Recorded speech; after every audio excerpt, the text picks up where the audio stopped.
लीजिए।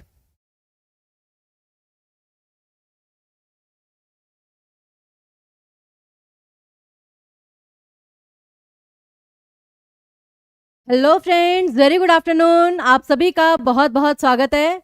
और चलिए भाई, आप सभी का प्रेम, स्नेह और सहभागिता देखकर बहुत ज़्यादा अच्छा लगता है, तो यूं ही हमारे साथ जुड़े रहिएगा। ठीक है जी। जौनपुर से नमस्कार जी, आपको नमस्कार जौनपुर से। Very good afternoon.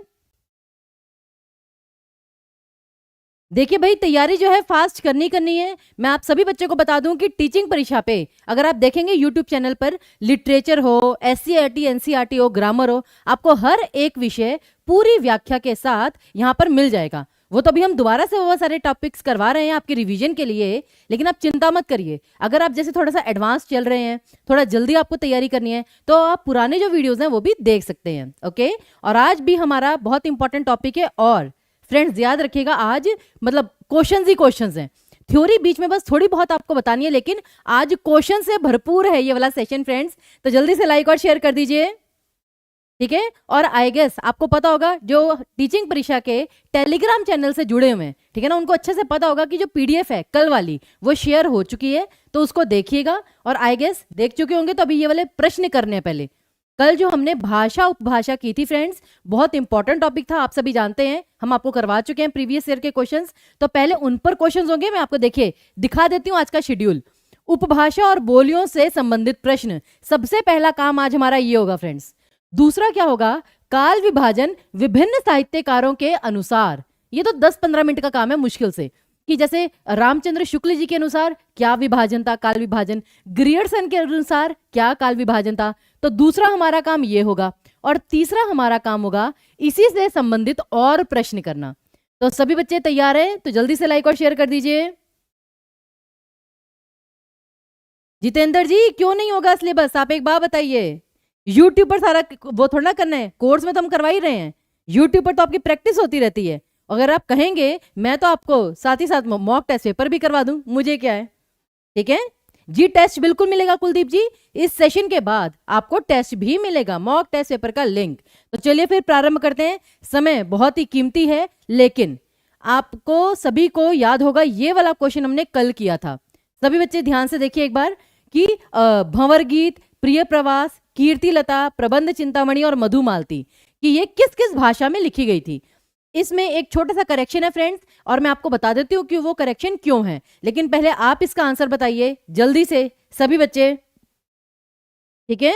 अरे कोई लेट नहीं है जी, अभी ये पहला प्रश्न है जो आपके सामने है, तो कोई बच्चा भी लेट नहीं है। एक्टिव होकर बिल्कुल अब प्रश्नों पर लग जाइए। ठीक है। अर्चना जी, जितने भी क्या कहते हैं कि आपके ग्रामर के जो सेशंस होंगे, ये मान के चलिए वो आपके D++ के लिए हैं। ओके। चलिए, और वो मंडे, ट्यूसडे, वेंसडे होता है। और इस हफ्ते की भी अगर आप मंडे, ट्यूसडे, वेंसडे की क्लास देखेंगे, तो हमने बहुत इंपॉर्टेंट टॉपिक किए थे। डी ऑप्शन कह रहे हैं, ओके, कि जैसे डी का 3, हाँ, खड़ी बोली का आपका, लेकिन खड़ी बोली का तो 2 आएगा, डी का 2। खड़ी बोली का महाकाव्य प्रिय प्रवास, कल भी मैंने आपको बताया था, तो डी का तो 2 आएगा। यानी कि बस डी ऑप्शन ही आपका बिल्कुल करेक्ट है। ठीक है ना। तो ऑप्शन तो आपके सामने बिल्कुल है, लेकिन अब जो समस्या आई थी वो कहाँ आई थी फ्रेंड्स, ये देखिए जरा एक बार। मैंने आपको बताया था जैसे कि जो प्रिय प्रवास है, उसके रचनाकार कौन है, हमारे अयोध्या सिंह उपाध्याय हरिऔध। उसके बाद फिर जो आपका ये है प्रबंध चिंतामणि, उसे मेरुतुंग ने लिखा है। मधुमालती को मीर सैयद मंझन शत्तारी ने लिखा है। परंतु जो करेक्शन थी वो यहां पर थी, नंददास। ये जो आपका भंवर गीत है फ्रेंड्स, ये नंददास जी द्वारा रचित है। ठीक है ना। नंददास जी ने लिखा है, भक्ति और प्रेम से संबंधित। और ये कंफ्यूजन क्यों हुई, ये भी मैं आपको बता देती हूँ। ठीक है ना। इसकी कंफ्यूजन का जो कारण है, ये है भंवर गीत और एक है भ्रमर गीत। तो ध्यान से देखिए फ्रेंड्स, एक है आपका भंवर गीत जो भी हमने पीछे किया, उसके रचनाकार थे नंददास, जिसमें भक्ति और प्रेम समाया हुआ है, मतलब इस रचना में। लेकिन दूसरा है भ्रमर गीत। अब ये भ्रमर गीत एक ऐसी रचना है जिसको केवल एक व्यक्ति ने नहीं, काफी लोगों ने लिखा था। सूरदास, नंददास, परमानंद दास, मैथिली शरण गुप्त, जगन्नाथ दास रत्नाकर। परंतु मुख्य रूप से जो है सूरदास जी इसमें इंक्लूडेड थे। और सूरदास ने इसमें, ठीक है ना, 46 और 47 जो अध्याय है उसमें भ्रमर गीत के प्रसंग हैं। ये है बेसिकली। और उसमें क्या है, कि जो कृष्ण जी हैं, ठीक है ना, मथुरा से कृष्ण द्वारा उद्धव को ब्रज संदेश लेकर जब वो भेजते हैं, भ्रमर गीत में वो चीज है, ठीक है। तो ये मतलब आपका इसमें थे सूरदास भ्रमर गीत में, परंतु भंवर गीत में आपके नंददास आएंगे। तो ये एक छोटी सी करेक्शन थी। आगे देखिए अगला, अब उपभाषा बोलियों वाले क्वेश्चन है, तो फटाफट रैपिड फायर राउंड की तरह लीजिएगा। चलिए पहला प्रश्न है, हिंदी भाषा की कितनी विख्यात बोलियां हैं, ठीक है ना, और बोलियां नहीं, खैर यहां पर इसे उपभाषा करिए। खैर पेपर में फ्रेंड्स आपको ये आ भी सकता है।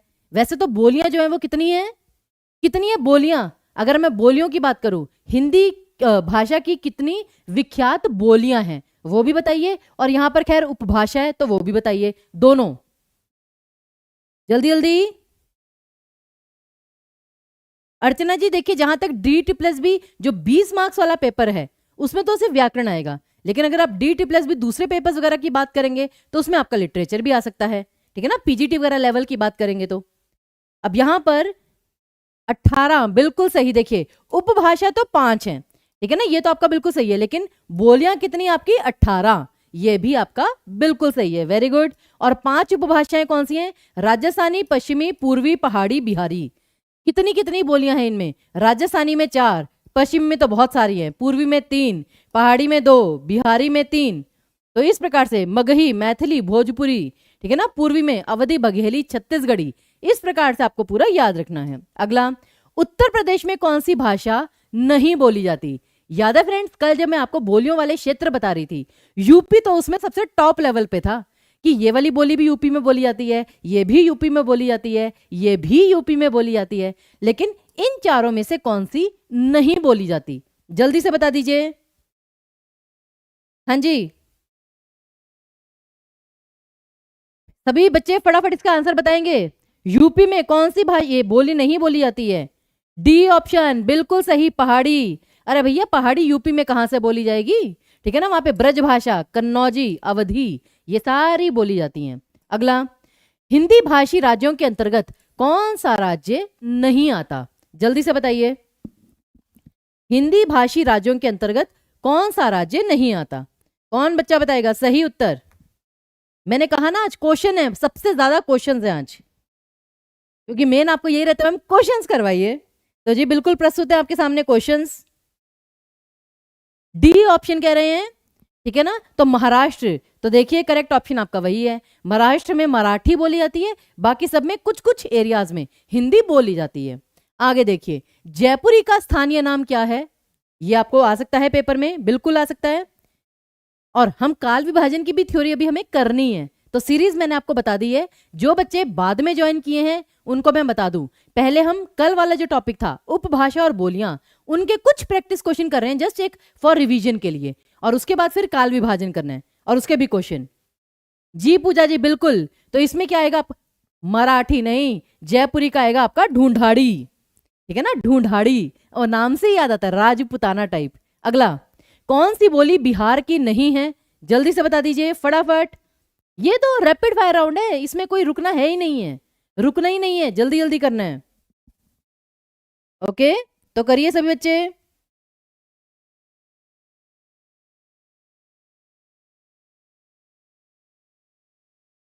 सी ऑप्शन कह रहे हैं जयपुरी, मगही, मैथिली, भोजपुरी, बिल्कुल सही, क्योंकि जयपुरी किसके अंतर्गत आती है, राजस्थानी के अंतर्गत, ये राजस्थानी हिंदी के अंतर्गत आएगी, ठीक है ना, ये आपकी बिहारी हिंदी में नहीं आएगी। अगला देखिए, निम्न में से कौन सी बोली पूर्वी हिंदी के अंतर्गत नहीं आती, फटाफट रिवाइज कर लीजिए सभी बच्चे।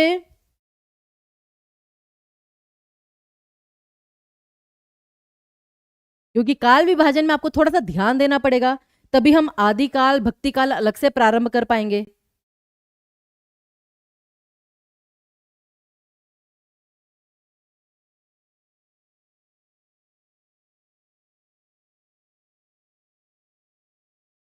बी ऑप्शन, साइंस की क्लास कब होती है, अरे पहले जो हिंदी की क्लास चल रही है उनको तो अच्छे से कर लीजिए।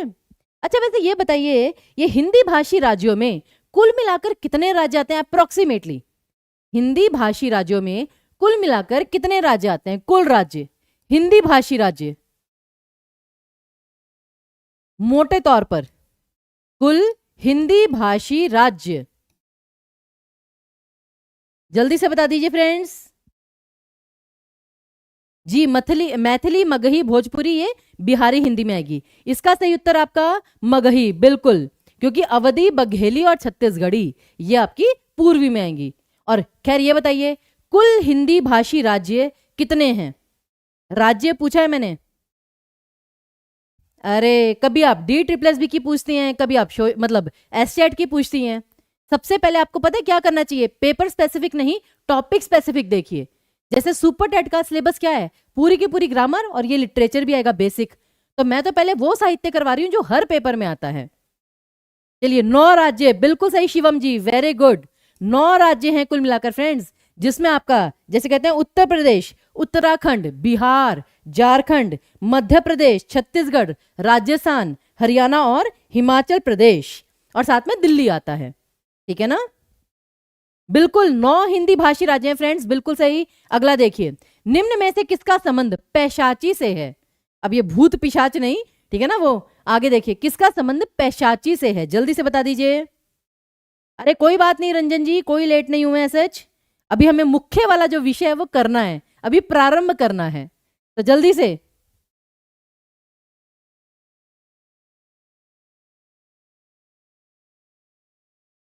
हाँ जी बताइए, निम्न में से किसका संबंध पैशाची से है? राजस्थानी, गुजराती, पंजाबी, बंगाली?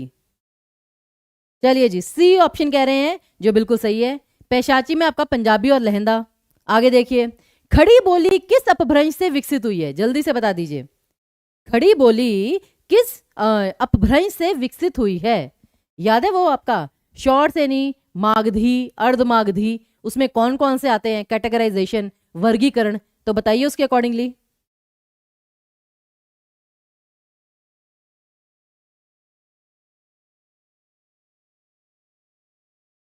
अरे जी, पंजाबी पता चल गया जी। अगला B option, C option, mostly बच्चों का सी ऑप्शन है, जो बिल्कुल सही है। क्यों? खड़ी बोली किसके अंतर्गत आती है उपभाषा में? खड़ी बोली आती है पश्चिमी हिंदी के अंतर्गत, और जो पश्चिमी हिंदी है वो शॉर्ट सेनी में आती है। मागधी में कौन सी आती है? आपकी बिहारी हिंदी, याद रखिएगा सभी बच्चे। फिर अर्ध मागधी में कौन सी आती है? आपकी पूर्वी हिंदी, ठीक है ना। और शॉर्ट सेनी में बाकी की 3, पश्चिमी, राजस्थानी और आपकी पहाड़ी, ये याद रखिएगा सभी बच्चे। अगला, बिहारी हिंदी का विकास किस प्राकृतिक अपभ्रंश से माना गया है? देखिए अगला क्वेश्चन वही है, जल्दी जल्दी, मतलब 3:15 तक हमें ये क्वेश्चन निपटाने हैं किसी भी हालत में। अर्पणा जी, आज DSSB की क्लास है पेड बैच में, आज बीपीएससी की नहीं है। बीपीएससी की मंडे, ट्यूसडे, वेंसडे होती है। ओके, तो बताइए, बिहारी हिंदी का विकास किस अपभ्रंश से हुआ है? बी ऑप्शन, मागधी, बिल्कुल सही, करेक्ट ऑप्शन आपका यही है। अगला देखिए, भोजपुरी की उत्पत्ति कहां से हुई है? भोजपुरी की उत्पत्ति किस अपभ्रंश से हुई है? और एक ही क्वेश्चन को कैसे घुमा फिरा के पूछा जाता है ना, उसका साक्षात उदाहरण आपके सामने है।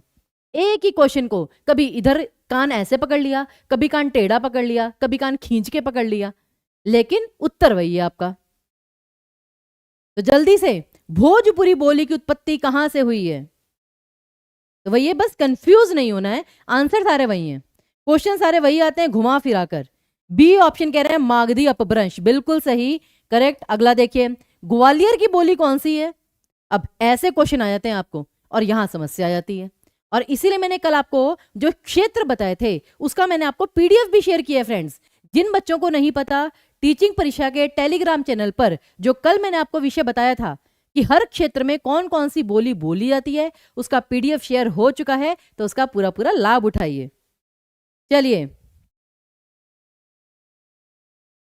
तो यहां पे ग्वालियर की बोली कौन सी आएगी? बुंदेले हर बोलों के मुंह, हमने सुनी कहानी थी, बुंदेली, ठीक है ना, ए ऑप्शन। ये वही ग्वालियर के आसपास की बात है, ठीक है, तो बुंदेली आएगा, बिल्कुल सही। अगला देखिए, सूरदास जी ने सूर सागर की रचना किस भाषा में की थी? फटाफट, सूरदास जी ने। चलिए, रंजन जी पूछ रहे हैं बीपीएससी में तो काम आ ही सकता है ना, अब बताइए। अब वो तो खैर एनालिसिस हमने परसों किया था, जिन्होंने नहीं देखा परसों का सेशन, कृपया करके देखिएगा, आपको आइडिया मिल जाएगा। ठीक है ना, वो कहते हैं ना, हाथ कंगन को आरसी क्या, पढ़े लिखे को फारसी क्या। तो बस जी, ए ऑप्शन कह रहे हैं सूरदास जी ने सूर सागर की रचना किस भाषा में की थी, तो फ्रेंड्स वो ब्रज भाषा है। Okay, B option. अगला देखिए, छत्तीसगढ़ी किस भाषा की बोली है, फिर वही, मतलब इस चीज को याद कर लेना, रट लेना है, क्योंकि सबसे ज्यादा क्वेश्चन इसी विषय से आए थे और ग्रामर में वर्ण व्यंजन से आए थे सबसे ज्यादा प्रश्न, अगर आपको याद हो जी। तो छत्तीसगढ़ी किस भाषा की बोली है, जल्दी जल्दी करिए, फिर थ्योरी स्टार्ट हो जाएगी, फिर कहेंगे अरे मैम थ्योरी स्टार्ट हो गई मैम, अब सब कुछ सर के ऊपर से जा रहा है, यही कहा था ना कल। तो इसलिए सबसे पहले माइंड को रिफ्रेश कीजिए क्वेश्चंस के माध्यम से। तो छत्तीसगढ़ी पूर्वी हिंदी में आती है, अवधी, बघेली, छत्तीसगढ़ी, याद है। अगला देखिए फटाफट, पूर्वी हिंदी वर्ग की बोलियों का विकास किससे माना जाता है, ये तो सुपर फास्ट वे में करना है, जितनी जल्दी हो सकता है, मौका मिलेगा ही नहीं पेपर में, जितनी देर में क्वेश्चन पढ़ा तब तक पता नहीं कितना समय निकल जाएगा। पूर्वी हिंदी वर्ग की बोलियों का विकास किससे माना जाता है, अर्धमागधी, सी ऑप्शन आएगा। कितने बच्चों ने टाइमली कर लिया था, भूमि जी जो टेलीग्राम का लिंक है एक बार आप चेक कीजिए, टीचिंग परीक्षा ऑफिशियल, वहां पर आपको हमारा लोगो भी दिख जाएगा, ठीक है ना, टेंशन वाली कोई बात ही नहीं है। तो अर्धमागधी आएगा। अगला देखिए, ब्रज भाषा का क्षेत्र कौन सा नहीं है, अब ये फिर वही टिपिकल क्वेश्चन, धौलपुर, सरगुजा, मथुरा या आगरा, जल्दी से बताइए फटाफट, ब्रज भाषा का क्षेत्र कौन सा नहीं है।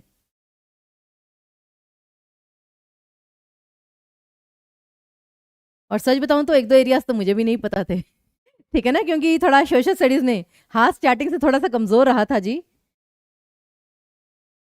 सी ऑप्शन कह रहे हैं, ए ऑप्शन कह रहे हैं, लेकिन करेक्ट ऑप्शन है आपका सरगुजा, वहां पर आपकी ब्रज भाषा नहीं बोली जाती। अगला, कन्नौजी किस उपभाषा की एक बोली है, कन्नौजी किस उपभाषा के अंतर्गत आती है, फटाफट,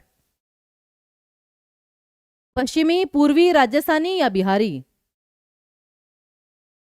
अच्छा, कल टेस्ट में यही रॉन्ग हुआ था, कोई बात नहीं, इसीलिए तो आज हम प्रश्न ले आए कि आपको सही गलत सब बता दें।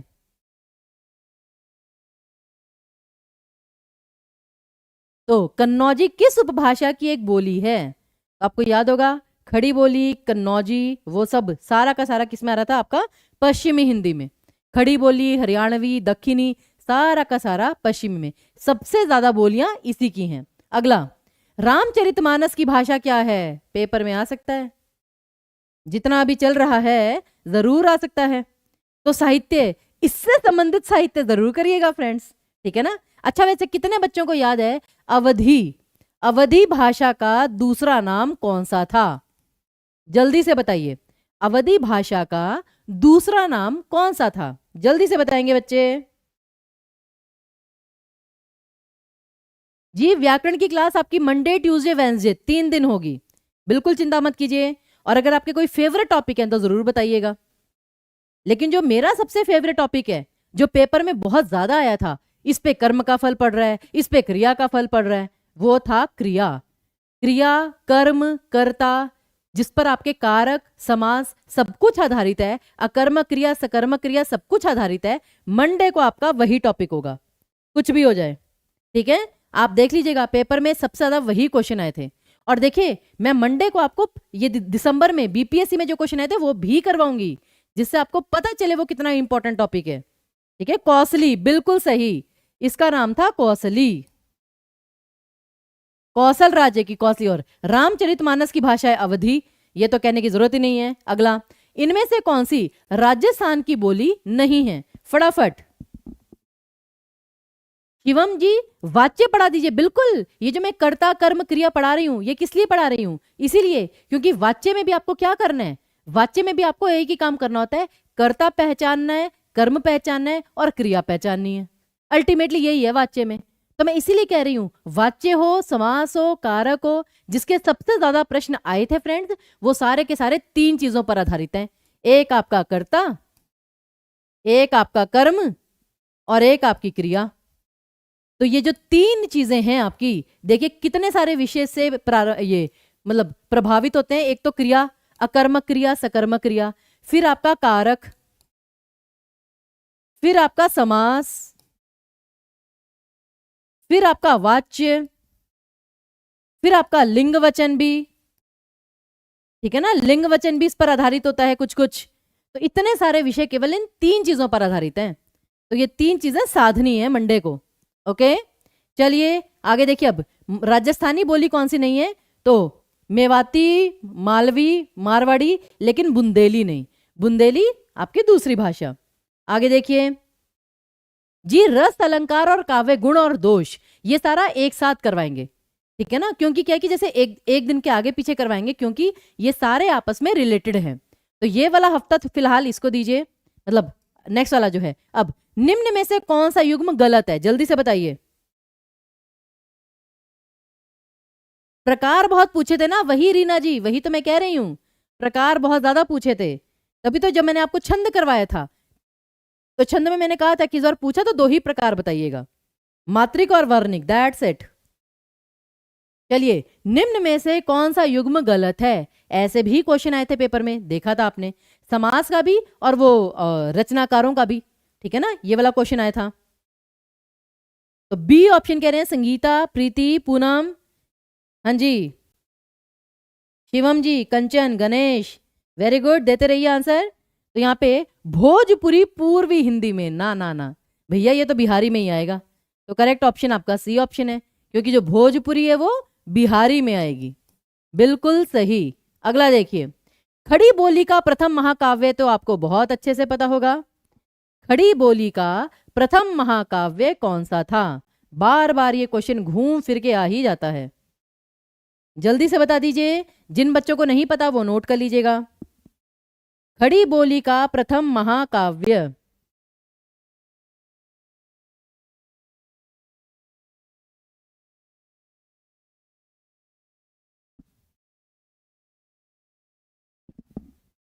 जब ट्रिपल सेंचुरी लग चुकी है तो ये लाइक्स में सिर्फ सिंगल सेंचुरी क्यों दिख रही है? हैं फ्रेंड्स, जब यहाँ पर जो बच्चे हैं, बच्चे जो हैं वो तो ट्रिपल सेंचुरी में हैं, ठीक है ना, लेकिन यहाँ पे जो लाइक्स हैं वो सिर्फ सिंगल सेंचुरी में है। तो ऐसा क्यों भाई?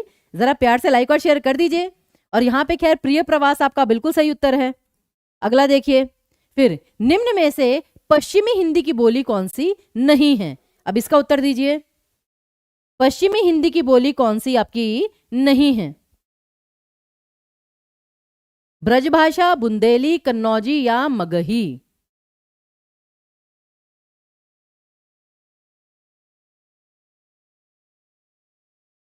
प्रिय प्रवास, अयोध्या सिंह उपाध्याय, हरिऔध, बिल्कुल सही संजय जी, वेरी गुड। तो 21st क्वेश्चन का आंसर आपका पश्चिमी हिंदी की बोली कौन सी नहीं है? तो मगही, मैथिली, भोजपुरी, डी ऑप्शन आपका रट जाना चाहिए, ये आपका बिहारी में आएगा। चलिए, अब यहां पर कि जो बोली है उसको उसके क्षेत्र के साथ मैच द फॉलोइंग कीजिए सभी बच्चे।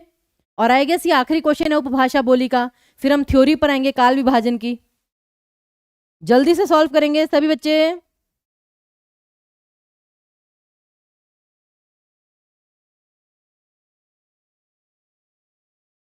ठीक है ना, एरिया आपको मैच करना है कि खड़ी बोली कहाँ बोली जाती है, ब्रजभाषा कहाँ, बांगरू कहाँ, अवधि कहाँ।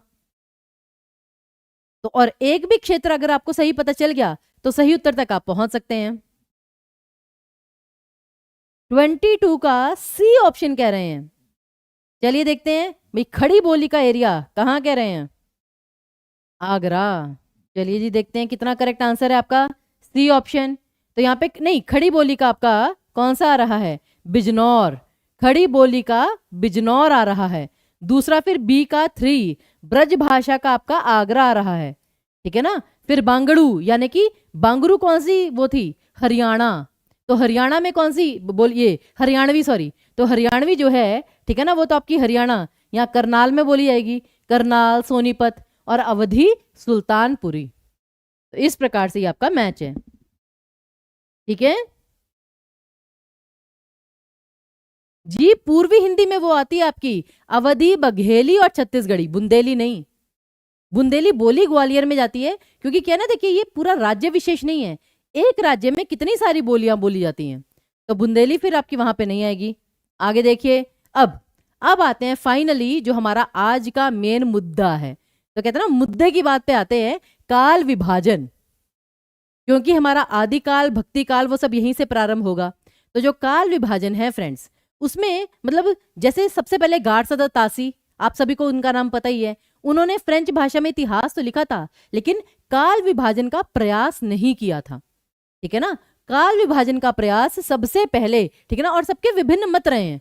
आपको पता ही है कि जहां तक मतलब आदिकाल की बात है, सभी के अपने डिफरेंट डिफरेंट ओपिनियंस रहे ही रहे हैं। और विभाजन के संबंध में सबसे पहला वर्गीकरण फ्रेंड्स ग्रियर्सन ने किया था, जो हिंदी साहित्यकारों ने अस्वीकार कर दिया। और जानते हैं उसे अस्वीकार करने का कारण क्या था? कितने बच्चों को पता, जरा हैंड रेस करिए, कि जो ग्रियर्सन थे उन्होंने जो काल विभाजन किया था सबसे पहले, उसको अस्वीकार करने का कारण क्या था? कितने बच्चों को पता है? जल्दी से बताइए, जल्दी जल्दी। अभिराज जी, सुपर टैट में ना जो लिटरेचर आती है, साहित्य, वो थोड़ा काव्य से संबंधित आता है। जैसे काव्य रस, काव्य गुण, उनसे संबंधित और ज्यादा आता है। साथ ही साथ उपभाषाएं और बोलियों वाला भी आता है, इसलिए मैंने ये वाला टॉपिक करवाया। ओके, चलिए, अतुल को पता है, आरती को पता है, साब्या को पता है। चलिए, अगर पता है तो ये बताइए, जो ग्रियर्सन थे उन्होंने काल विभाजन में कितने मतलब कि कितने विभाजन किए, कितने वर्गीकरण किए, कितने डिवीजन किए? जल्दी से बताइए।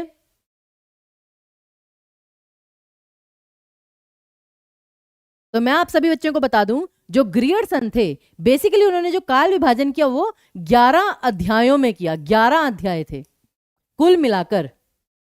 तो लोगों को लगा भाई कि क्या कहते हैं, इतने 11 अध्याय, इतने ज्यादा विभाजन होंगे तो फिर वो कैसे चलेगा। और इन्होंने जो प्रवृत्ति थी वो भी गलत पकड़ी, कि जैसे आपका जो ये सामाजिक वगैरह में चल रहा था, समाज में चल रहा था, उसको माना उन्होंने सामाजिक प्रवृत्तियां। लेकिन वो तो सिचुएशन के अकॉर्डिंगली होती हैं भाई, कभी ये हुई उसी दिन थोड़ा अच्छा भी हो गया कुछ, तो वो इसलिए लोगों ने अस्वीकार कर दिया, क्योंकि 11 अध्याय थे। इनके अतिरिक्त मिश्र बंधु शुक्ल जी तो पीछे रहेंगे नहीं, हजारी प्रसाद द्विवेदी जी, राम कुमार वर्मा, गणपति चंद्रगुप्त, राम लेखावन, ठीक है ना, डॉक्टर नगेंद्र, डॉक्टर बच्चन, राम स्वरूप चतुर्वेदी, सभी ने अपने अपने अकॉर्डिंगली काल विभाजन किया। अब देखिए, जैसे काल विभाजन वैसे तो कई आधारों पे हो सकता है। फॉर एग्जाम्पल, अगर हम कहें कर्ता के आधार पे, कर्ता कौन होता है? काम को करने वाला, डूअर ऑफ द वर्क। तो जैसे कि प्रसाद युग, भारतेंदु युग। आपको पता है, कितने बच्चों को पता है, आधुनिक काल जो है, आधुनिक काल को जो इतने सारे भागों में विभाजित किया है, उसमें सबसे पहला काल आता है भारतेंदु युग, दूसरा काल आता है आपका द्विवेदी युग, और फिर आता है आपका शुक्ल युग जिसमें छायावादी आता है। तो ये आधुनिक काल का सबसे पहला युग है। तो ये तो है कर्ता के आधार पे कि उस वक्त फेमस पर्सन कौन सा था। दूसरा होता है प्रवृत्ति के आधार पे, जैसे जिस समय भक्ति से संबंधित रचनाएं लिखी गई, जिस समय संत काव्य लिखा गया, सूफी काव्य, रीतिकाल, छायावाद, इस प्रकार। फिर विकासवादिता के आधार पे आदिकाल, आधुनिक काल, मध्यकाल।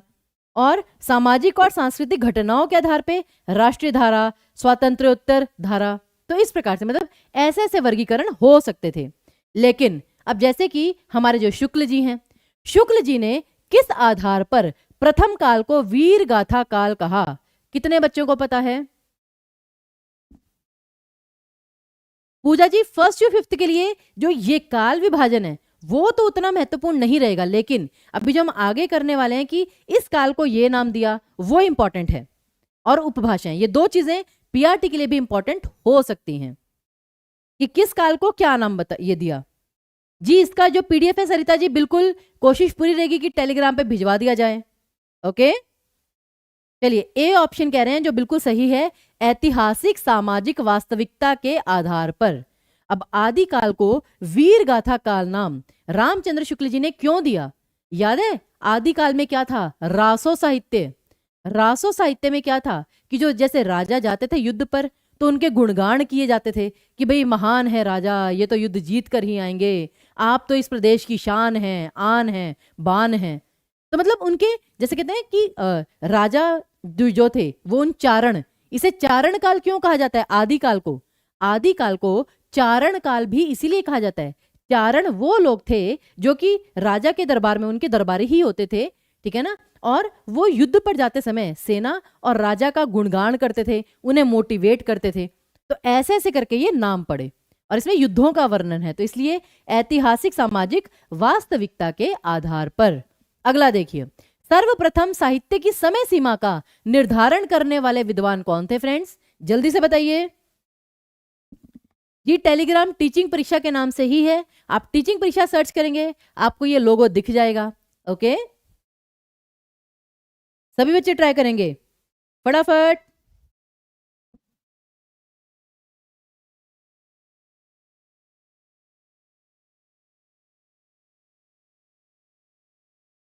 हाँ जी, तो सर्वप्रथम साहित्य की समय सीमा, जो ग्रियर्सन थे उन्होंने तो सिर्फ अध्याय बांटे, नाम दिया, लेकिन जो समय सीमा है कि कौन सी ईस्वी से लेकर कौन सी ईस्वी तक, कौन से विक्रम संवत से कौन से विक्रम संवत तक, वो समय सीमा का निर्धारण करने वाले सबसे पहले विद्वान कौन थे?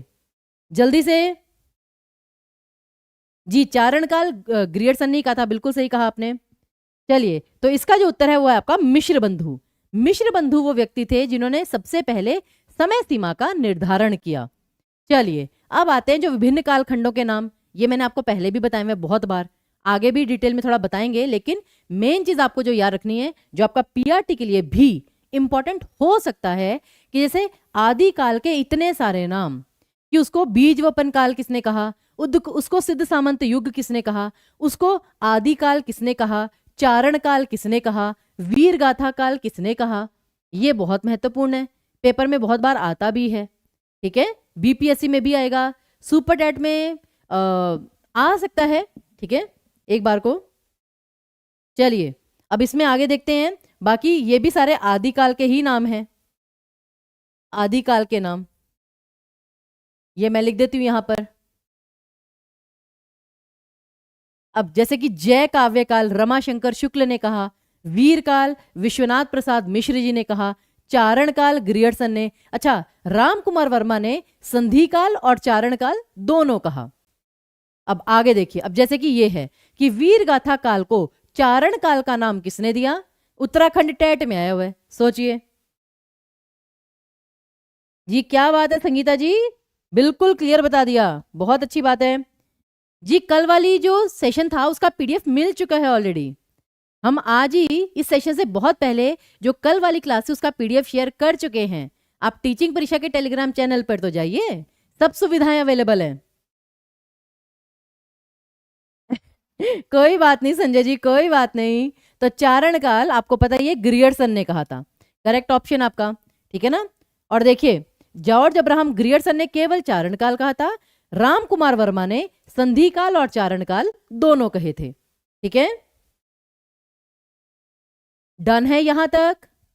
आगे देखिए, अब अगला क्या है, रीति काल को श्रृंगार काल किसने कहा? पेपर में देखिए फ्रेंड्स ऐसे क्वेश्चन आएंगे, तो इसकी तैयारी करके रखिएगा। रीति काल को श्रृंगार काल का नाम किसने दिया? जल्दी से। चलिए मनोज जी, बहुत बहुत धन्यवाद। अच्छा वैसे ये बताइए मनोज कुशवाहा जी, मनोज शब्द में कौन सी संधि होती है? जरा कौन बच्चा बताएगा मुझे? मनोज, मनोज शब्द में संधि कौन सी होती है? अभी संधि और चारण काल हम कर ही रहे हैं ना, तो बस बता दीजिए फिर मनोज में कौन सी संधि होगी? जल्दी जल्दी सभी बच्चे बताएंगे जिन जिनको भी पता है, क्योंकि संधि का टॉपिक तो फ्रेंड्स आएगा ही आएगा, कुछ भी हो जाए। चलिए, विश्वनाथ प्रसाद यहाँ पे मिश्र कह रहे हैं, जो आपका बिल्कुल सही है। विश्वनाथ प्रसाद मिश्र जी ने रीति काल को श्रृंगार काल कहा। ठीक है ना, और विसर्ग संधि बिल्कुल सही जी, क्योंकि मनोज में आपकी विसर्ग संधि है, मनह जमा ज, मनह जमा ज, यानी कि मन में जन्म लेने वाला, जो मन में उत्पन्न होता है, जैसे इच्छाएं, ख्वाहिशें, और ये कामदेव का पर्यायवाची शब्द भी है मनोज, तो ये याद रखिएगा। ठीक है, आगे देखिए, बाकी भी मैं आपको बता देती हूँ, जैसे रीतिकाल, ठीक है ना, ये जो नाम है ये शुक्ल जी ने दिया, उत्तर मध्यकाल हजारी प्रसाद द्विवेदी जी ने दिया, अलंकृत काल मिश्र बंधु ने दिया, कलाकाल रमाशंकर शुक्ल रसाल जी ने दिया। अच्छा, पेपर में कभी कभी ये भी क्वेश्चन आता है कि जो रसाल है वो किसका उपनाम है? तो वो रमाशंकर शुक्ल जी का है। ठीक है, डन है। अच्छा वैसे कितने बच्चों को पता है आज भारत रत्न किसे दिया गया है? घोषणा हुई आज, ये एक व्यक्ति हैं जिनको आज भारत रत्न दिया गया है। कितने बच्चों को पता है, जरा जल्दी से बता दीजिए फटाफट। तो देखिए हम तो बिल्कुल छोड़ने नहीं वाले, ग्रामर भी चलेगी, जीके भी चलेगी, लिटरेचर भी चलेगा, सब कुछ चलेगा।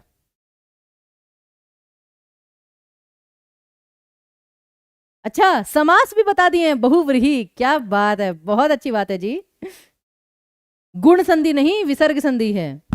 अच्छा, आप अपने नाम का बता रहे हैं कि गणेश में गुण संधि है, क्या बात है, फिर तो भाई बहुत अच्छी बात है। सभी अपने अपने नाम में ढूंढिए कौन कौन सी संधि है।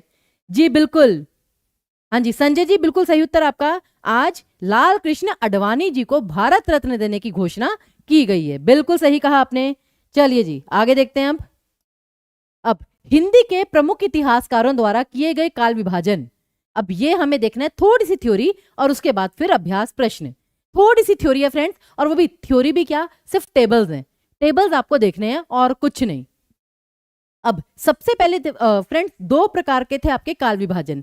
एक तो था वर्णानुक्रमी पद्धति। वर्णानुक्रमी अर्थात कि जैसे रचनाएं हैं उसे वर्णों के अकॉर्डिंगली, मतलब ये अल्फाबेटिकली उसे आगे पीछे मतलब किया, सीरीज में लगाया। तो वर्णानुक्रमी पद्धति दो लोगों ने ऐसा किया था, एक गारसा तासी और एक शिव सिंह सेंगर जी, दोनों ने आपकी वर्णानुक्रमी पद्धति का चयन किया था। और दूसरी थी आपकी कालानुक्रम, यानी काल के अनुसार कि कौन सी रचना कब लिखी गई, टाइमिंग के अकॉर्डिंगली, तो उसको ज्यादा सही माना गया। अब जैसे कि जो हमारे गारसा तासी थे, उनकी रचना सबको याद ही होगा, इस्तेवार देला लेत्रुत्यूर इंदुई, इनकी रचना वर्णानुक्रमी पद्धति पर आधारित थी। इन्होंने काल विभाजन का कोई प्रयास ही नहीं किया, काम ही खत्म। और ये जो रचना थी आपकी फ्रेंच भाषा में थी, ये भी आपको पता होना चाहिए। ओके जी, गारसा तासी।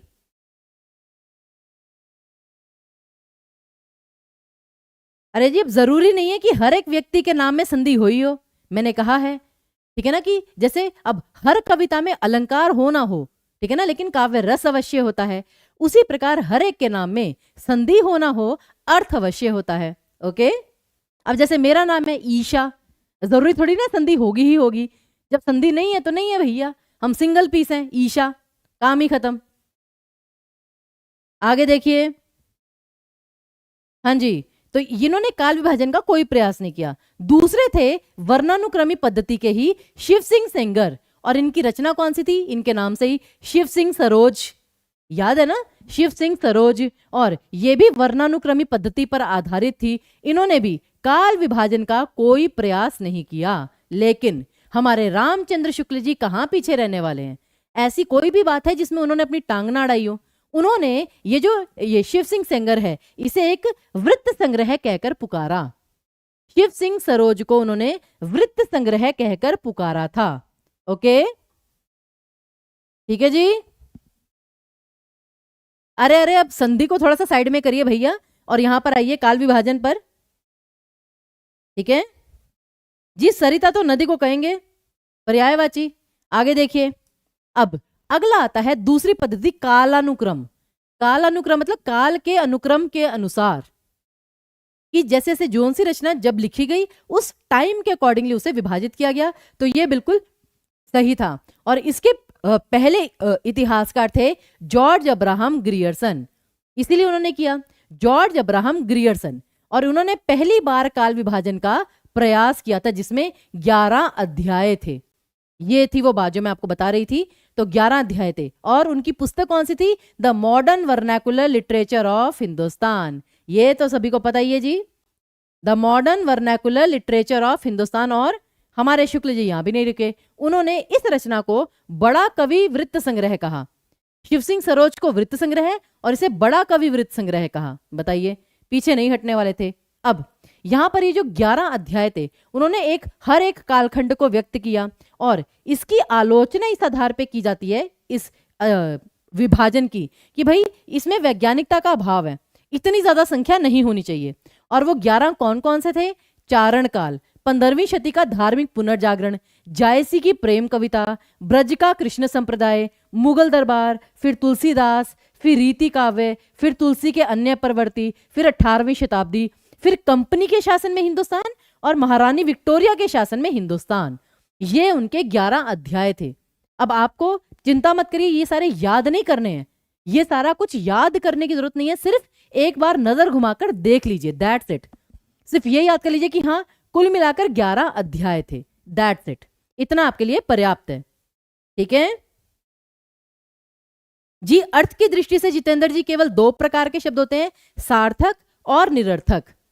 ठीक है, और सार्थक में फिर आपके आगे आ जाते हैं समानार्थक, विपरीतार्थक, भिन्नार्थक, अनेकार्थक, वो डिफरेंट है, लेकिन अर्थ के आधार पर शब्द के केवल 2 प्रकार है, सार्थक या निरर्थक।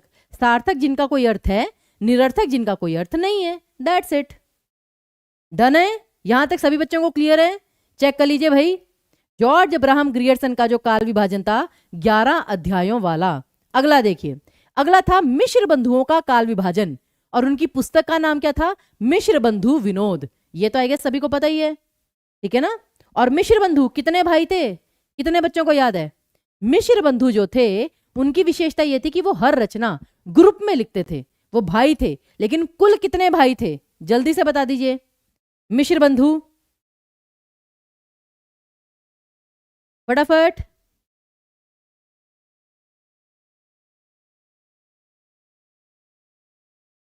अमित जी बीपीएससी की क्लास आप कौन सी कह रहे हैं? पेड बैच वाली कह रहे हैं, यूट्यूब वाली कह रहे हैं? 3 भाई थे, बिल्कुल जी। मिश्र बंधु विनोद आपके कुल मिलाकर आपके 3 भाई थे, ठीक है ना। चलिए इसका भी क्वेश्चन अभी करेंगे, चिंता मत करिए। और मिश्र बंधुओं ने काल विभाजन कैसे किया फ्रेंड्स? 5 ग्रुप्स, प्रारंभिक काल, पूर्व प्रारंभिक और उत्तरारंभिक, माध्यमिक काल, अलंकृत काल, उन्होंने रीति काल को अलंकृत काल कहा था, फिर परिवर्तन काल और वर्तमान काल। और आपको ये टाइमिंग बहुत ज्यादा याद करने की जरूरत नहीं है, बस इतना भी कर सकते हैं कि ये नाम दिए किसने थे, ठीक है ना। प्रारंभिक काल, माध्यमिक काल, अलंकृत काल, परिवर्तन काल, वर्तमान काल, ये हमारे मिश्र बंधु जी का था। अगला फिर आता है रामचंद्र शुक्ल जी का काल विभाजन। हर जगह भैया इन्हें टांग अड़ानी है, कुछ भी हो जाए। और इनका, अच्छा इनके लिए फेमस क्या था कि जो रामचंद्र शुक्ल जी थे उन्होंने हिंदी साहित्य में दोहरे नामकरण की परंपरा प्रारंभ की थी। दोहरे नामकरण की परंपरा प्रारंभ की। और ये देखिए उन्होंने 2 नाम दिए, वीर गाथा काल भी, आदि काल भी, पूर्व मध्य काल भी, भक्ति काल भी, उत्तर मध्य काल भी, रीति काल भी, गद्य काल भी और आधुनिक काल भी। तो 2 नाम दिए थे रामचंद्र शुक्ल जी ने, ओके। और उनका काल विभाजन देख लीजिए, विक्रम संवत 1050, और याद रखिए विक्रम संवत और ईस्वी दोनों में अंतर है। कितने बच्चों को पता है विक्रम संवत और ईस्वी में कितने वर्षों का अंतर होता है? जल्दी जल्दी बताइए। विक्रम संवत और ईस्वी में कितने वर्षों का अंतर होता है? जल्दी जल्दी बता दीजिए फटाफट। बस अभी क्वेश्चंस आने वाले हैं फ्रेंड्स, जरा सी थ्योरी और थ्योरी भी का चार्ट सी दिखाने बस आपको, और कुछ नहीं। कितने वर्षों का अंतर होता है विक्रम संवत में और ईस्वी में? 57, बिल्कुल सही, बिल्कुल सही। 57 ईयर्स का अंतर होता है एक्चुअल में, ओके। आगे देखिए, अब हजारी प्रसाद द्विवेदी जी का काल विभाजन, जो द्विवेदी जी ने किया था, आदिकाल, भक्तिकाल, रीतिकाल, आधुनिक काल। लेकिन उनका नाम तो ये थे, लेकिन टाइमिंग कैसे थी? 10वीं से 14वीं शताब्दी। उन्होंने पूरा मतलब स्पेसिफिक नहीं कहा, 14वीं से 16वीं शताब्दी, 16वीं से 19वीं और 19वीं शताब्दी से अब तक, तो उन्होंने इस प्रकार से दिया। आगे देखिए, अब राम कुमार वर्मा जी का काल विभाजन, उनका भी कैसे था? संधि काल, चारण काल, भक्ति काल, रीति काल, आधुनिक काल, ये था उनका काल विभाजन, राम कुमार वर्मा जी का। और उनकी पुस्तक देखिए, हिंदी साहित्य का आलोचनात्मक इतिहास। फ्रेंड्स ये पुस्तकों के नाम भी इंपॉर्टेंट है, क्योंकि ये पुस्तकों के नाम कितने मिले जुले हैं। हिंदी साहित्य का आलोचनात्मक इतिहास, हिंदी साहित्य का वैज्ञानिक इतिहास, हिंदी साहित्य का विवेचनात्मक इतिहास। तो मैं बता रही हूँ फ्रेंड्स, इसी नाम से पता नहीं ढेरों पुस्तकें हैं और सबके लेखक अलग। तो ऐसी मतलब जो प्रश्न है यहां से बन सकता है, ठीक है, तो इसमें कंफ्यूज मत होइएगा। एहतराम जी, एहतराम का तो अर्थ हमें पता है, हम तो उर्दू का भी आपको अर्थ बता देंगे। एहतराम मतलब इज्जत, सम्मान, ठीक है ना। तो देखिए राम कुमार वर्मा जी का संधि काल, चारण काल, भक्ति काल, रीति काल और आधुनिक काल। घूम फिर के ऊपर नीचे थोड़ा वैसा ही है, जैसे 1000 वो 750 से मानते हैं। आगे देखिए, फिर आपका हिंदी साहित्य का आदर्श वर्गीकरण। अब देखिए क्या होता है कि सभी अपनी अपनी थ्योरी देते हैं, लेकिन हमें एक स्टैंडर्ड तो मानना पड़ेगा ना, कि एक फाइनली सबका मत जानकर एक फाइनल हमें कुछ एक्सेप्ट तो करना पड़ेगा ना। तो वो क्या है, ये आदिकाल 1000 से लेके 1350 ईस्वी तक, फिर भक्तिकाल 1350 से 1650 ईस्वी तक, रीतिकाल 1650 से 1850 ईस्वी तक, आधुनिक काल 1850 से अब तक। फिर आधुनिक काल में और क्या क्या आया, पुनर्जागरण काल जिसे हम भारतेंदु युग कहते हैं, 1850 से 1900 ईस्वी तक। फिर आपका भारतेंदु युग के बाद आया द्विवेदी युग, ठीक है ना, ये जागरण सुधार काल। तो फ्रेंड्स ये नाम बहुत इंपॉर्टेंट है, मैं बता रही हूं, मोस्ट इंपॉर्टेंट, कि जागरण सुधार काल किस काल को कहा गया। द्विवेदी युग को, भारतेंदु युग को, आधुनिक काल को, आदि काल को, कुछ भी पूछा जा सकता है। तो ये नाम आपके लिए मोस्ट इंपॉर्टेंट है। स्पेशली जो ये वाली स्लाइड है ना फ्रेंड्स, इस स्लाइड को कोई बच्चा भूलेगा नहीं। ये स्लाइड आपके लिए सबसे ज्यादा महत्वपूर्ण है, इसको रट लीजिएगा प्लीज, ठीक है, बिल्कुल। अब आगे देखिए, फिर ये छायावाद, प्रगतिवाद, प्रयोगवाद, नवलेखन। नवलेखन में आपकी वो नई कविता भी आती है। तो ये पूरा का पूरा आपका आदर्श वर्गीकरण है, जिसे फिर सबने एनसीईआरटी वालों ने एक्सेप्ट किया, ठीक है। अब और लास्ट में अगर हम देखें एक समरी फाइनली मैं आपको बता देती हूं, जैसे कि हिंदी साहित्य का वर्गीकरण, आदिकाल, मध्यकाल, आधुनिक काल, ये आपके 3 थे। अब जो आदिकाल है ना फ्रेंड्स, जब मैं आपको ये एक एक करके पढ़ाऊंगी, तो आदिकाल में क्या आता है आपका, धार्मिक साहित्य, लौकिक साहित्य और रासो साहित्य। रासो में आपके सारे वही परमाल रासो, हमीर रासो, पृथ्वीराज रासो। लौकिक साहित्य में विद्यापति पदावली, पौम चरियू, साथ ही साथ फिर आपका वो वाला खुसरो जी की पहेलियां। और जो आपका धार्मिक साहित्य है उसमें आपका सिद्ध साहित्य, नाथ साहित्य और जैन साहित्य, ये तीनों आते हैं। बाकी ये चारणी जो साहित्य है वो आपका उसमें आता है रासो साहित्य में। फुटकल रचनाएं वो हैं जैसे अमीर खुसरो की पहेलियां। तो ये वो सारी चीजें हैं, ठीक है। अच्छा जी, बस ऐसा करते हैं, हम हट ही जाएं। हाँ, ये लीजिए, हम तो आपके लिए वो भी कर लेंगे।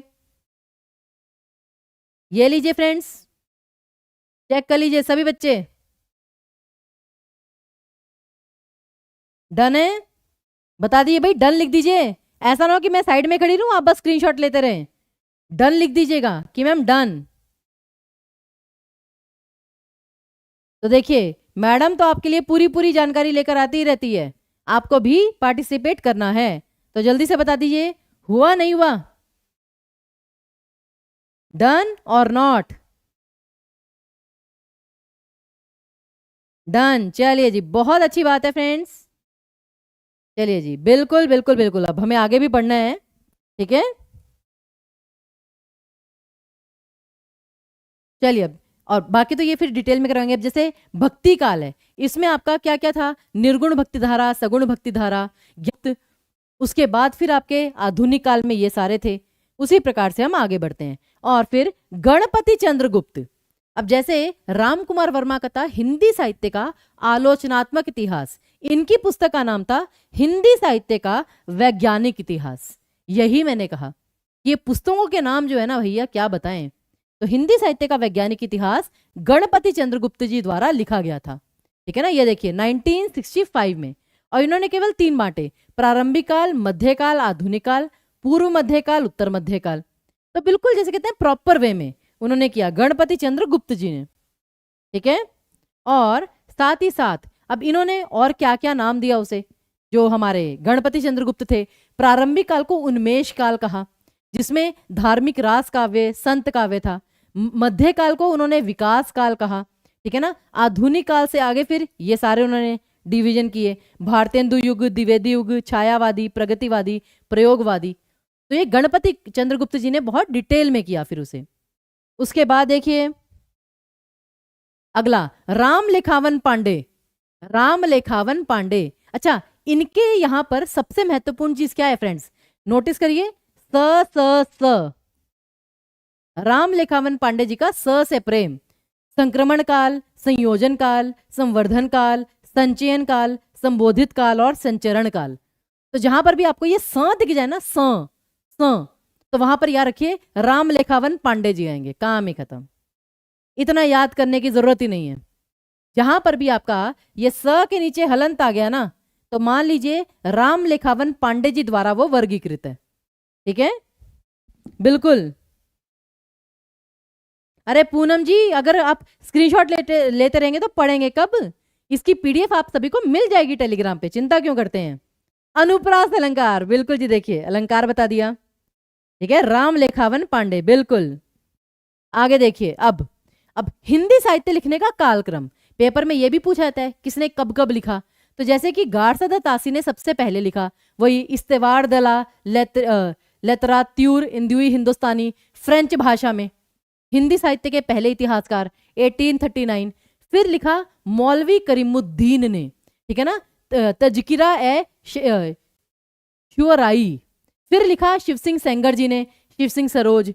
चौथे नंबर पर लिखा जॉर्ज ग्रियर्सन ने, the modern vernacular literature of Hindustan, और ये सबसे प्रामाणिक माना जाता है। फिर मिश्र बंधु ने लिखा, मिश्र बंधु विनोद, 4 भागों में विभाजित है। फिर एडविन ग्रीव्स ने लिखा the sketch of Hindi literature, ठीक है ना, a sketch of Hindi literature, Edwin Greaves ने लिखा। और जानते हैं बीपीएससी में ऐसे ऐसे क्वेश्चन पूछे जा चुके हैं, तो ये आपके लिए इंपॉर्टेंट है।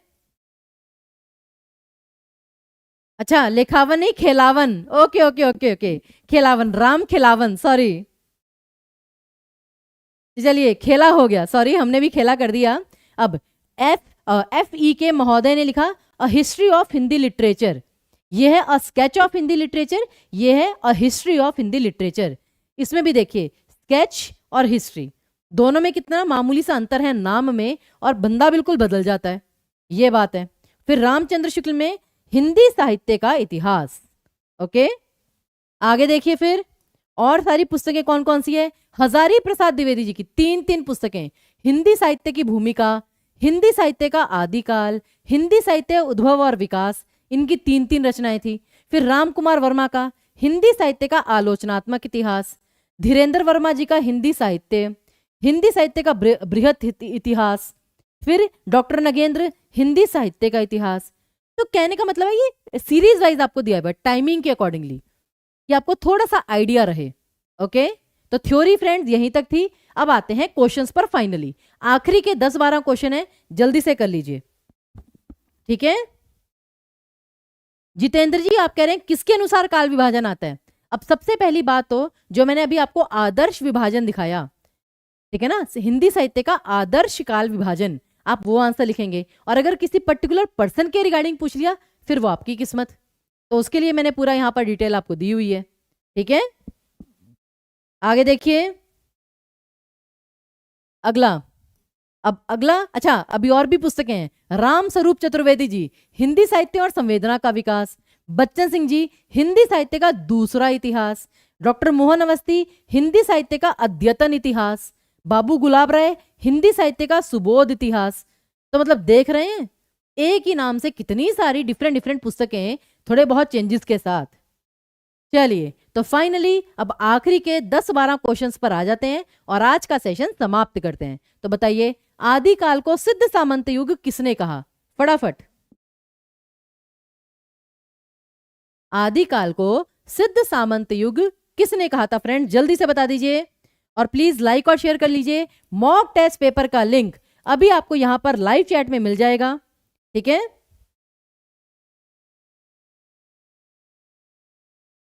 और देखिए 300 लगी हुई है, लेकिन लाइक्स में अभी तक 300 नहीं लगी।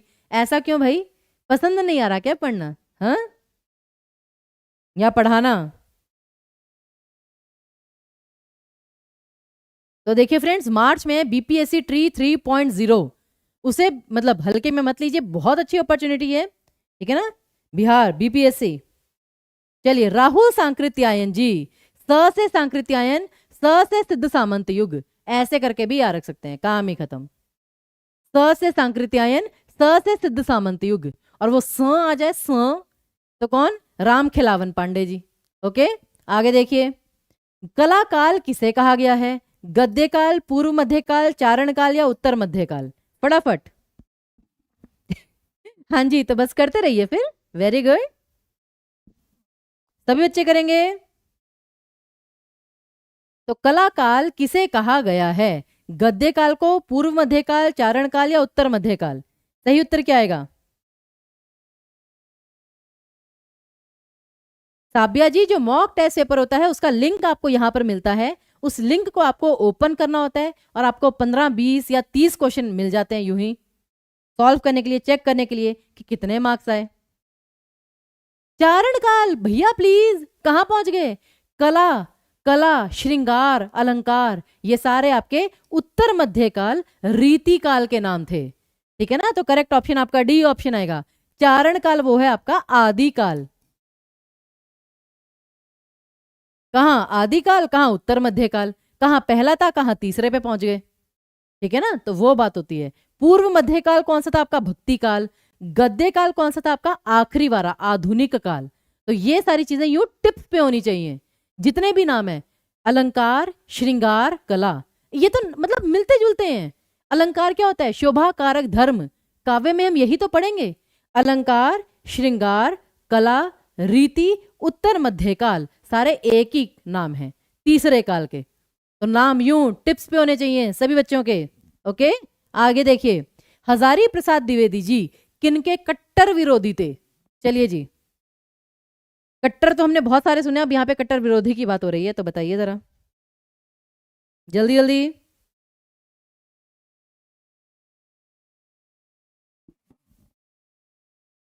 बिल्कुल सही शिवम जी, वेरी गुड। ये भी याद होना चाहिए कि किसने कहा था।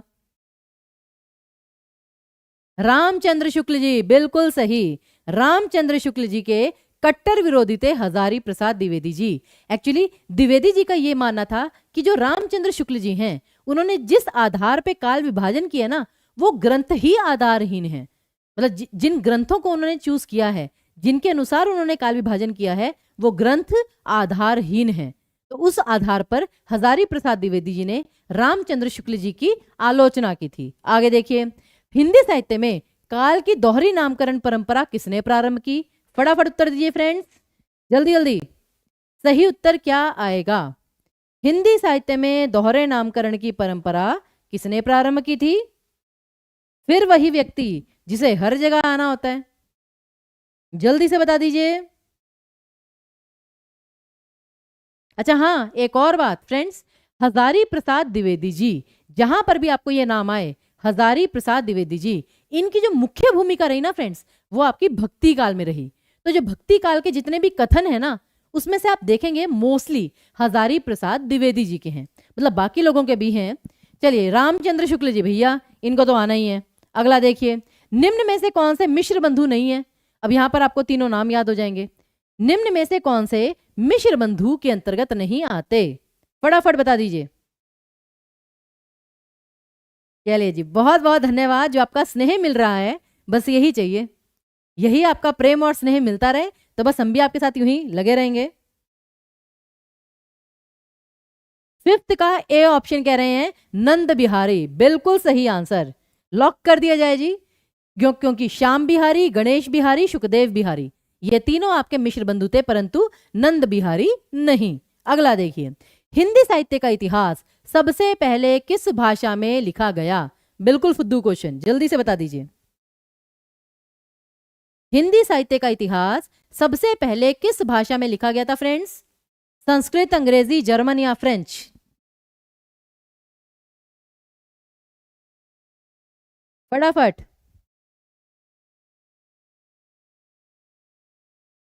फ्रेंच भाषा में गार्सा दतासी, याद है ना? गार्सा दतासी ने लिखा था। उन्होंने साहित्य लिखा था, लेकिन काल विभाजन का प्रयास नहीं किया था, बस ये याद रखिएगा। अगला। जॉर्ज ग्रियर्सन ने आदिकाल को क्या संज्ञा दी? जॉर्ज ग्रियर्सन ने आदिकाल को क्या संज्ञा दी? अच्छा, जानते हैं आप एक और इंटरेस्टिंग बात, कई सारे बच्चे ऐसे हैं जिनको ये नहीं पता कि संज्ञा देने का मतलब क्या होता है। तो प्लीज, जिन बच्चों को नहीं पता है मैं बता देती हूँ, क्योंकि ये पेपर में काफी बार पूछा जाता है। संज्ञा देने का मतलब होता है कि ये नामकरण किसने किया, नामकरण किसने किया। ठीक है, तो ये बात कोई बच्चा भूलेगा नहीं कि ये संज्ञा किसने दी। ठीक है ना? तो जॉर्ज ग्रियर्सन ने आदिकाल को कौन सी संज्ञा दी थी? कितने बच्चों को आइडिया है? चारण काल, बिल्कुल सही, वेरी गुड। और याद हो गया अब चारण कौन थे? चारण, अच्छा चारण किस काल में थे, किस साहित्य के अंतर्गत आते हैं चारण मुख्य रूप से? कौन बच्चा आंसर बताएगा जल्दी? चारण जो हैं वो मुख्य रूप से किस साहित्य में सम्मिलित हैं? साहित्य बताइए आप। काल तो पता चल गया, लेकिन साहित्य कौन सा है? चारण किस साहित्य में सबसे ज्यादा सम्मिलित थे? देखते हैं कौन बच्चा सही आंसर बताता है इसका।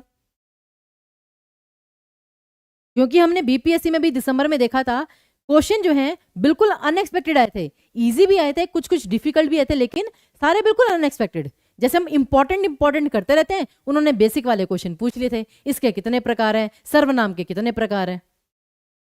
रासो साहित्य, बिल्कुल सही फ्रेंड्स, वेरी गुड। रासो साहित्य में चारणों का सबसे ज्यादा योगदान था।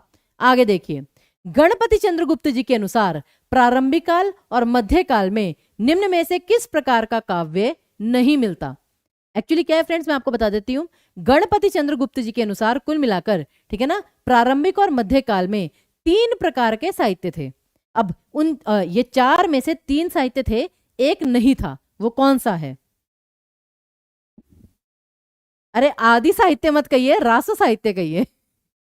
ठीक है बिल्कुल ऐसे ही करिए। बताइए अब। Paid course Bihar TGT Hindi के बारे में बता दीजिए। बिल्कुल मनोज जी बता देते हैं।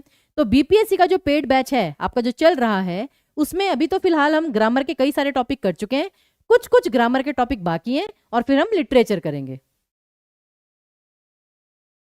लेकिन अगर आपको ज्वाइन करना है तो अभी भी बहुत अच्छा समय है, फटाफट उसे ज्वाइन कीजिए, आपको ऑफर भी मिल जाएगा अभी, ठीक है ना, ऑफर चल भी रहे हैं कोर्सेज पर। तो उससे क्या होगा, आपको प्रैक्टिस का समय जो है वो मिल जाएगा। ओके, लोकाश्रित, अच्छा जी, करेक्ट ऑप्शन आपका प्रेमाश्रित। ये जो प्रेमाश्रित है नहीं, लोकाश्रित में इंक्लूडेड था।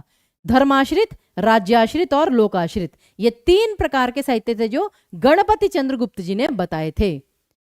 धर्माश्रित, राज्याश्रित और लोकाश्रित। ये जो रोमांस है, ठीक है ना, प्रेम है, वो लोकाश्रित में था।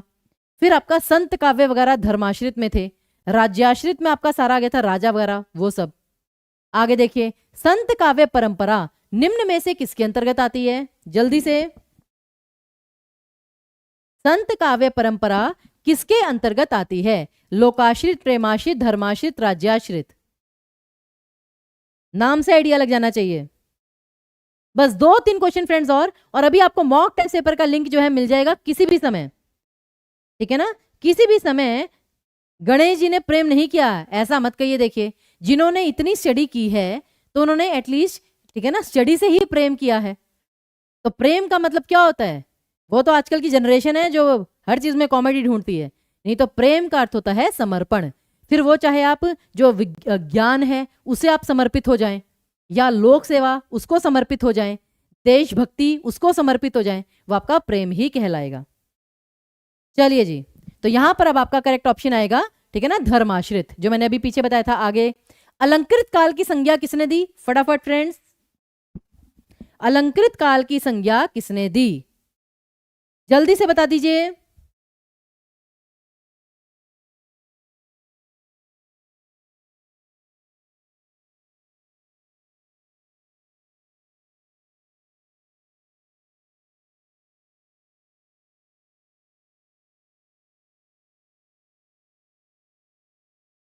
हाँ जी, तो सी ऑप्शन कह रहे हैं मिश्र बंधु। तो देखिए आपका बिल्कुल सही है भाई। आगे, ओहो क्वेश्चन, इस्तेवार देला लिटरेत्यूर इंदुई हिंदुस्तानी की भाषा क्या है? बताइए जरा इसका सही उत्तर। इसकी भाषा क्या है? मैंने बताया ना, वही क्वेश्चन है, बार बार इधर उधर करके, कभी कान सीधा पकड़ा है, कभी कान टेढ़ा पकड़ा है। तो जल्दी से बता दीजिए सही उत्तर। बस 2-3 क्वेश्चन रह गए फ्रेंड, जल्दी से। फ्रेंच भाषा, क्योंकि गार्सा द तासी की थी, फ्रेंच भाषा में लिखी गई थी। बी ऑप्शन आपका करेक्ट है। अगला देखिए, हिंदी साहित्य का प्रवृत्तिगत विभाजन सर्वप्रथम किसने किया? प्रवृत्तिगत कि कैसी प्रवृत्ति जो है चल रही है समाज में, वो विभाजन किसने किया था? हिंदी साहित्य का प्रवृत्तिगत विभाजन सबसे पहले किसने किया था?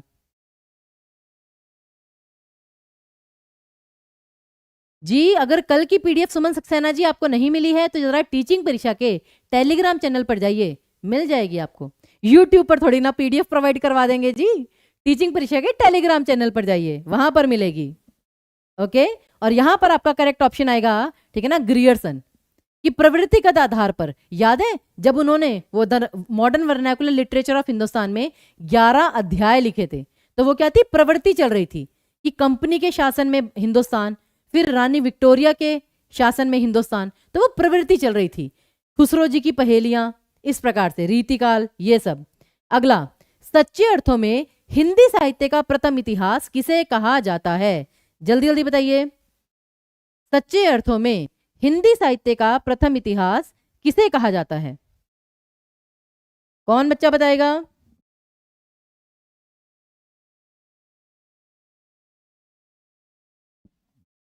रंजन जी बिल्कुल सही कह रहे हैं आप, ए ऑप्शन। हाँ, अब देखिए, सच्चे अर्थों में हिंदी साहित्य का प्रथम इतिहास the modern vernacular literature of Hindustan को ही कहा जाता है, क्योंकि इन्होंने मतलब गारसद और तासी ने जो लिखा था, मतलब वो जैसे कहते हैं ना कि कुछ चीजें इंक्लूड की, कुछ छोड़ दी, तो लेकिन जो पूरा वैज्ञानिक तरीके से, थोड़ा ज्यादा बेटर तरीके से किया जाता है, उसे यही माना जाता है the modern vernacular literature of Hindustan, जिसे ग्रियर्सन जी ने लिखा था। आगे देखिए, अब अ हिस्ट्री ऑफ लिटरेचर, याद रखिए स्टेटस नहीं, अ हिस्ट्री ऑफ लिटरेचर के रचनाकार कौन है? इस प्रश्न का उत्तर आप कमेंट बॉक्स में फ्रेंड्स लिख कर जाएंगे। तो अब मिलते हैं आपसे, ठीक है ना, मंडे को, सोमवार को। तब तक बाकी विषयों की तैयारी कीजिए, जितना इस हफ्ते पढ़ाया है, ठीक है ना, उसको यूट्यूब में एक बार रिवाइज कीजिए, क्वेरीज के साथ आइएगा, फिर हम अच्छे से पढ़ेंगे। तो जल्दी से लाइक और शेयर कर दीजिए, ठीक है ना, और मिलते हैं अब ब्रेक के बाद। पीडीएफ आपको टेलीग्राम पे मिल जाएगा, मॉक टेस्ट पेपर का लिंक अभी आपको मिल जाएगा फ्रेंड्स, जल्दी से मॉक टेस्ट पेपर का लिंक बस अभी आपको मिल ही रहा होगा, ठीक है ना। टेक्निकल टीम से भी रिक्वेस्ट है कि वो मॉक टेस्ट पेपर का लिंक बच्चों को फॉरवर्ड कर दें, ठीक है। चलिए खैर, आपको कमेंट बॉक्स में भी मिल जाएगा फ्रेंड्स, तो उस चीज की टेंशन नहीं है। तो अब मिलते हैं ब्रेक के बाद। ऑल द बेस्ट सभी को, धन्यवाद।